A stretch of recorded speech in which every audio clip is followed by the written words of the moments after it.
intention, visualization, affirmation, and entrainment. So intention, and again, I have the little tips here written down, but I'm not going to talk about all of it right now.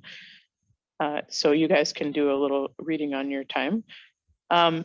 Intention is the first thing we have to do is, you know, when I come, obviously as a trainer, I have very intentional with my work while also trying to keep it very, you know, grounded and very for the horse, very much what's in the horse's best interests, you know, and what's best for that horse. What would that horse want? You know, and try to meet my horse's needs, knowing that horses' most basic needs are to eat and drink and be social with other horses.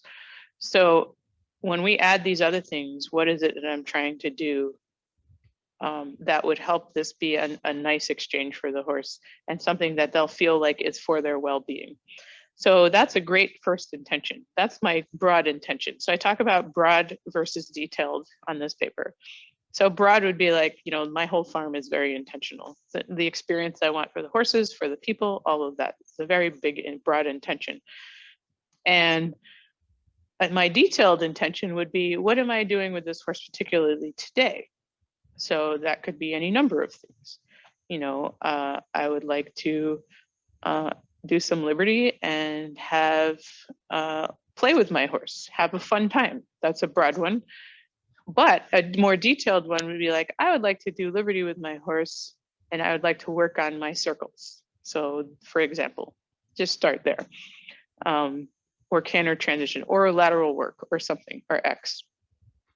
Then, and this is an example, I'm going to go through this as an example. So let's just say my example is I'd like to do liberty. So my intention as I'm speaking this, my brain is saying, I would like to do liberty. My brain says liberty, makes a picture. Instantly, when I think of liberty, I think of a horse free. Now there's an intention, a picture starting to come in my mind without even thinking about it.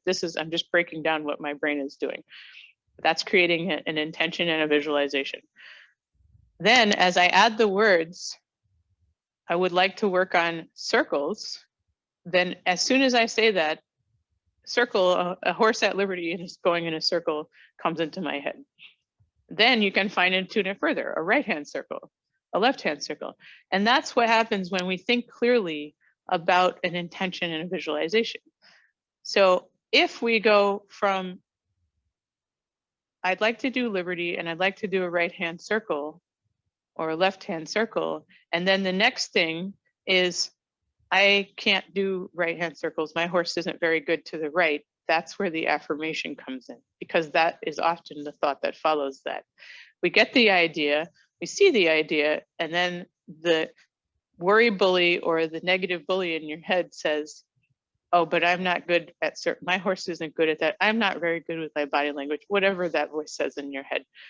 And that's where the affirmation comes in. So for example, that brain bully comes in and says the negative thing, and you say, okay, brain bully, first of all, go away.